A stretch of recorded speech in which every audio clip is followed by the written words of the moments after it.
Welcome in, everybody. Let's dive right into it. So, on the tails of some really great successes like Deadpool and Wolverine, House of the Dragon, The Boys Season 4, we have had some equally massive failures. And they were all kind of predictable failures, to be honest. I mean, it's based on news coming out that was being leaked from studios, previous seasons or projects just kind of flopping, creative leads and directors that were not so great, reputation-wise being a part of things.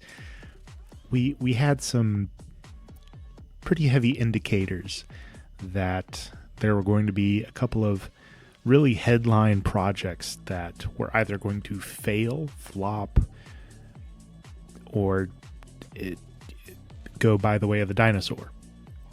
So first off, Borderlands. Borderlands opened to one of the worst weekends ever. I mean, it got raked over the coals by critics and audiences alike. And justifiably so. So first of all, it had a cast that made absolutely no sense. I mean, it had some really big names in it, but them being big names is not really the problem. You had Cate Blanchett, Kevin Hart, Jack Black, Jamie Lee Curtis, Bobby Lee. All of these are great actors. They're great comedic actors, character actors. They each have franchises and legacy movies that are their own kind of staples on cinema. But in a film like Borderlands, that's set in a beloved video game franchise set on a Mad Max style planet with bounty hunters and outlaws and aliens and monsters. This is not the cast of actors that you want.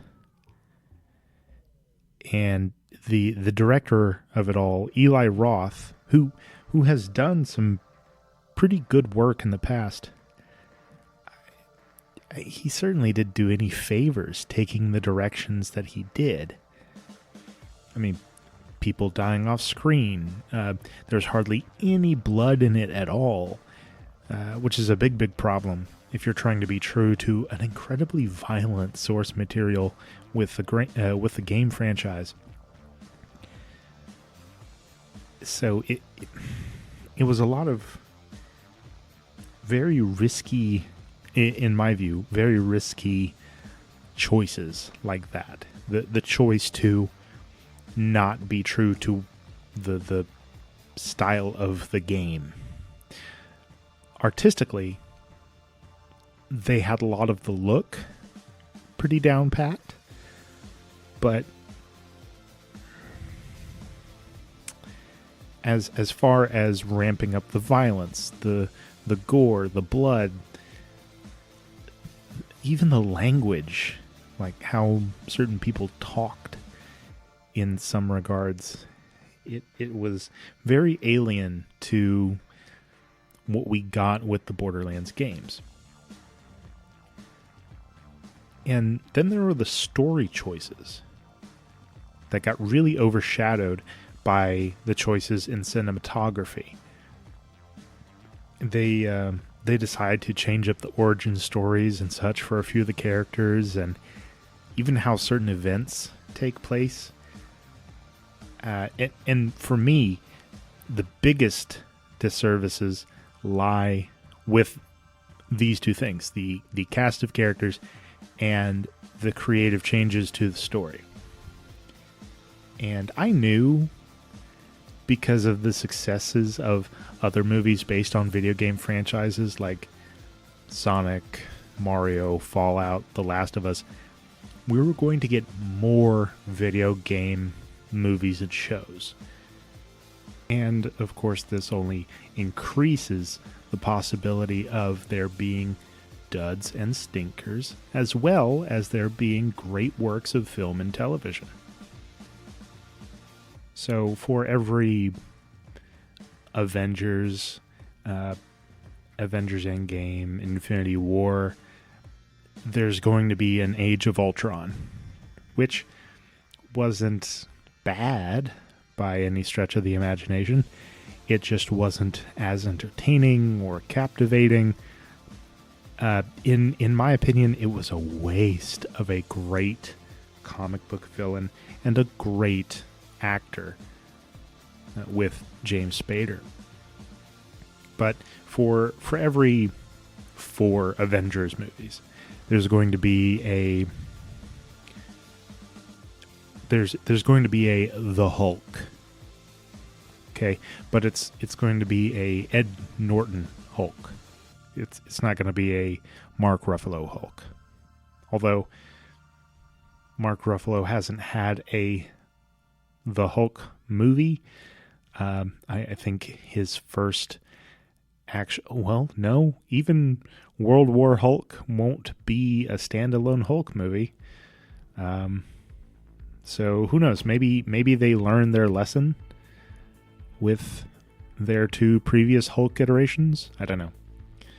Although it's a good lesson to be learned. Okay. Secondly, in talking about all of the more recent terrible failures, Blade got canceled. Now this one really chafed me because, especially after the success of Deadpool, I thought we were going to get a whole new MCU where we get a lot more loose and free with the blood and gore and adult subject matter that would more directly reflect how things are in the comics. Now, of course, this was going to be the Blade film with, I'm going to butcher this guy's name, Mahershala Ali. I think that's how you say it. Ali, who is confirmed to be the voice who's talking to Kit Harington's character in the end credit scene of the Eternals movie. Now, Marvel Studios has not come out and said that they have canceled the film. They haven't said anything outright. But they have reportedly had issues keeping directors and different people on their creative teams.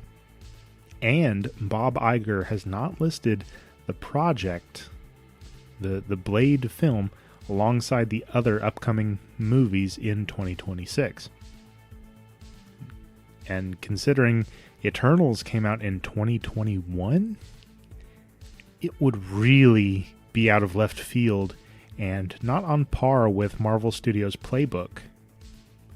Because the formula that they have been using is that they tease a character or a cast of characters, and the studio then incorporates those new characters into the next phase somewhere, usually in a titled project where they're the one or the main cast of characters. They don't just tease something and then sit on it for 10 years. People might argue that they did that with Thanos,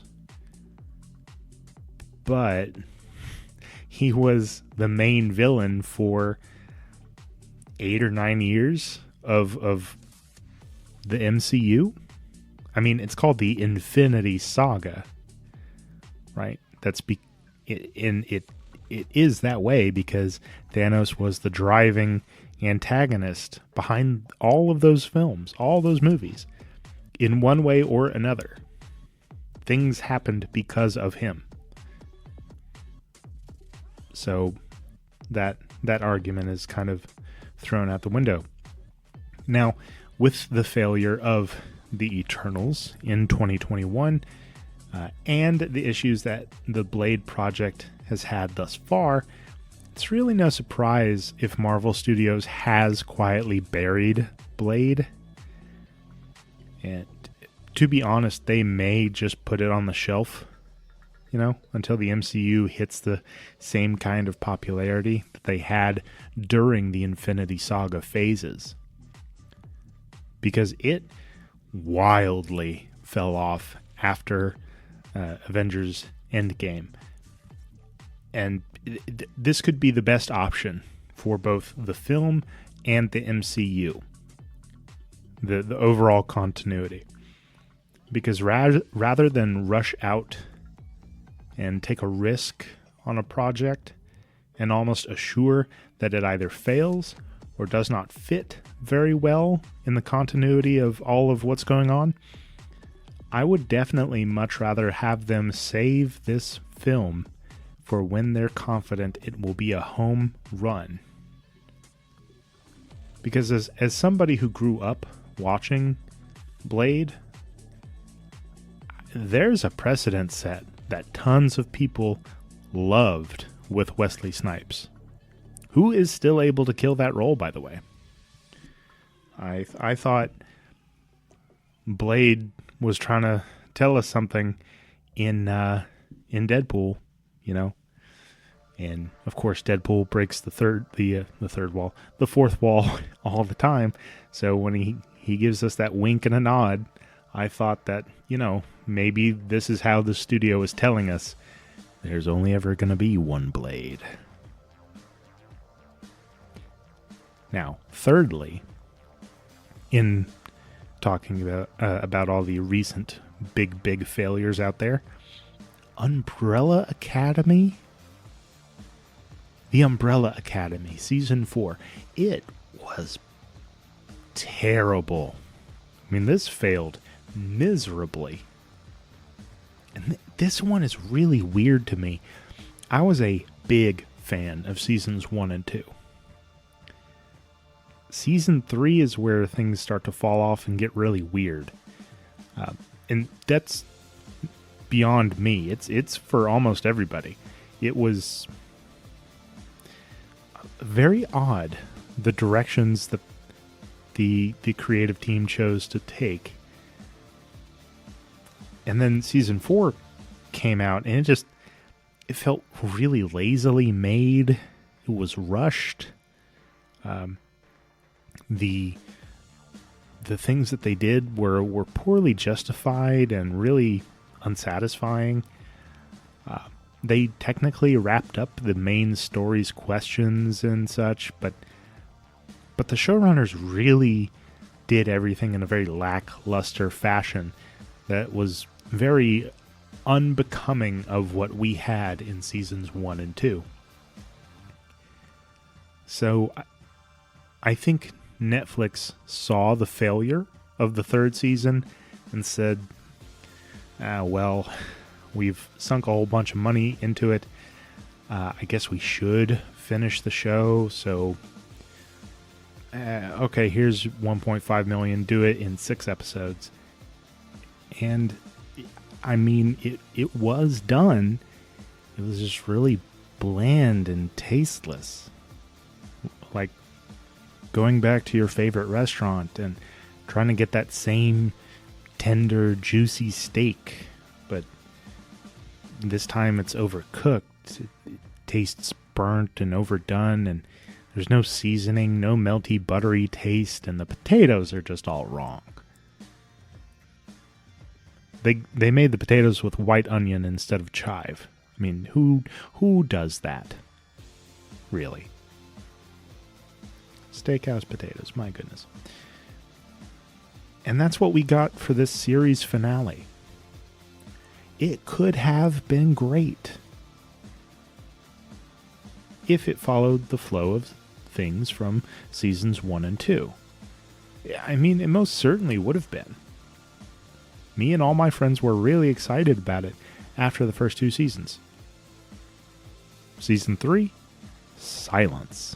Nobody's talking about it. I can't really lay all of the blame on Season 4. I mean, Season 3 was really bad itself, and it was a full season. Netflix has some of the best streaming show writers out of all of the platforms. I mean, its original movies and shows are constantly being cranked out year after year. So their teams have really cut their teeth on making some of the best streaming content ever. But with Umbrella Academy, I mean, you can really tell when a crack team of writers just gives up. I mean, they clearly just decided to shuffle off to other more deserving projects. You know, as they should. Especially if they're going to be doing other things that are way more fun and enticing and thrilling. You know, stuff that people really, really want to see. I mean, Stranger Things, Cobra Kai, Black Mirror. Shows that have become really big names that everybody looks forward to. So, yeah, there have been a ton of stinkers lately, and it doesn't look like there's much to indicate that there's going to be any less than what we've gotten thus far. So be prepared. Be prepared for a lot more stink. But don't get me wrong. It's far from the dark ages of the 90s, where all we really had were a few now classic Disney movies. A lot of people do tend to forget that up until about 2000, 2002, we had a whole decade of just really lackluster movies and television going on. Most of what people were really into, all of that was from the 70s and the 80s. But until things like The Matrix came out in 99, and that really only took off maybe about a year later, we had a pretty lengthy dry spell of compelling and entertaining media. But I don't think we're in any danger of returning to that level of just sheer boredom and no one ever wanting to try anything new or inventive. I mean, we are so overly saturated with things to entertain us nowadays that